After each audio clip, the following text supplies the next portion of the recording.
Hello everyone, আমার এই নিয়ন্ত্রণ ভিডিওতে আপনাদের সবাইকে স্বাগতম। আজকে আমি যে বিষয়টা নিয়ে কথা বলবো, এই বিষয়টা সম্পর্কে আমি আমার আগের ভিডিওতে বলেছিলাম যে পাওয়ার অফ অ্যাটর্নি নিয়ে আমি বিস্তারিত বলবো। তো আজকে পাওয়ার অফ অ্যাটর্নি সম্পর্কে আমি বলবো। আসলে পাওয়ার অফ অ্যাটর্নি জিনিসটা কী? পাওয়ার অফ অ্যাটর্নিকে বাংলাতে বলা হয় আমুক্তারনামা। হতে পারে সেটা সাধারণ আমুক্তারনামা, তো বিশেষ আমুক্তারনামা হতে পারে। আমুক্তারনামা দিয়ে সাধারণত কী হয়, এটা কোন কাজে লাগে? হ্যাঁ, আমুক্তারনামা বিভিন্ন কাজে লাগে। ধরেন কোনো ব্যক্তি যদি দেশের বাইরে অবস্থান করে এবং সেই ব্যক্তি যদি চান যে ওনার সম্পত্তি বিক্রি করতে, তাহলে উনি রেজিস্টার পাওয়ার অফ অ্যাটর্নির মাধ্যমে ওনার সম্পত্তি বিক্রি করতে পারবে। প্রথমত ওনাকে যে কাজটি করতে হবে সেটা হচ্ছে একজন আমুক্তা নিয়োগ করতে হবে এবং সেই আমুক্তার এবং যে সম্পত্তিটি বিক্রি করবে সেই সম্পত্তির সম্পূর্ণ ডকুমেন্ট সহ একটা আমুক্তারনামা রেডি করে আমুক্তারটি এম্বাসির মাধ্যমে অথবা যে রেজিস্টার এম্বাসির মাধ্যমে এবং যে প্রক্রিয়া পাঠাতে হয় সেই প্রক্রিয়ার মাধ্যমে বিদেশ প্রেরণ করবে। সে হতে পারে লন্ডন, আমেরিকা অথবা কানাডা অথবা অস্ট্রেলিয়া।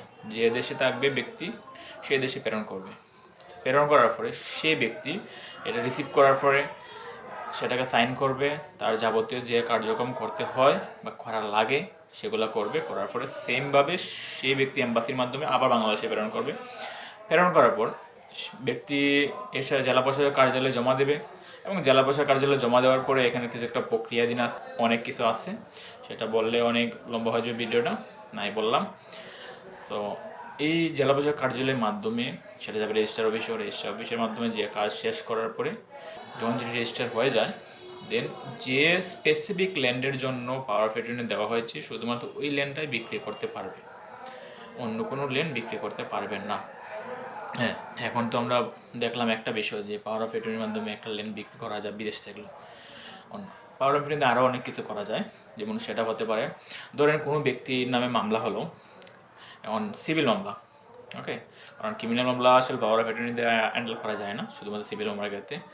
এখন ধরুন সেই ব্যক্তি 2 মাস পরে দেশের বাইরে চলে যাবে, বা তার নামে একটা সিভিল মামলা হয়েছে বা উনি একটা সিভিল মামলা করেছেন, তখন এটা বাদী আছেন, বাদীর ক্ষেত্রে হয় অথবা বিবাদীর ক্ষেত্রে হয়, তখন ওনার করণীয় কি? উনি তো বিদেশ চলে যাবেন। হ্যাঁ, উনি বিদেশ যাওয়ার আগে উনি একজন পাওয়ার অফ অ্যাটর্নি নিয়োগ করতে পারেন যে ওনার ওই মামলাটা শুধুমাত্র একজন ব্যক্তি পরিচালনা করবে, ওনার যাবতীয় যত কার্যক্রম আছে সবগুলাই ওই ব্যক্তির পক্ষ হয়ে উনি উত্তোলন করবেন, টাকা জমা দিবেন, মামলা হাজিরা দিবেন, সাক্ষী দিবেন, বিভিন্ন ধরনের প্রক্রিয়া করবেন যা যা করতে হয়। সো উনি পাওয়ার অফ অ্যাটর্নি দিতে পারবেন।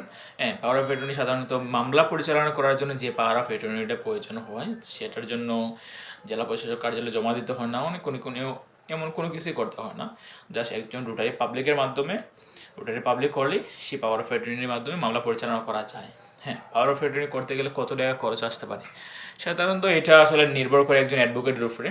ওনারা একটা নির্দিষ্ট ফি আছে, ওনারা কেউ 1,000 নেয়, কেউ 2,000 নেয়, কেউ 10,000, কেউ 20,000। এটা হচ্ছে রেটটা কোনো নির্দিষ্ট স্পেসিফিক নাই, বাট আপনাদের ডিমান্ড অনুসারে যতটুকু নিয়ে থাকেন কি। বাট 1,000 কখনো না, আরও বেশি নিয়ে থাকেন। তো এটা অনেক কাজ লেখালেখি করতে হয়, তো এই জন্য একটু ফিটা একটু বেশি হয়ে থাকে। হ্যাঁ, পাওয়ার অফ অ্যাটর্নির মাধ্যমে মামলা পরিচালনা করলে আপনার সুবিধা আছে, আপনি বাইরে ইনকাম করতে পারবেন। আপনাকে বারবার দেশে এসে কোর্টের মধ্যে হাজিরা দিতে হবে না। আপনার ভাই, বাবা, মামা, খালা, চাচা অথবা বন্ধু যে কোনো ব্যক্তিকে আপনি পাওয়ার অফ অ্যাটর্নি দিতে পারবেন, নিয়োগ দিতে পারবেন। এই হচ্ছে আজকে পাওয়ার অফ অ্যাটর্নি সম্পর্কে আমার সংক্ষিপ্ত ভিডিও। আমার ভিডিও যদি ভালো লেগে থাকে তাহলে অবশ্যই আপনারা আমার পেজটাকে ফলো দিয়ে আমার সাথে থাকবেন। আমি যতটুকু পারি চেষ্টা করব আপনাদেরকে আইন সম্পর্কে ছোটোখাটো ধারণা দেওয়ার জন্য। ধন্যবাদ, ভালো থাকবেন।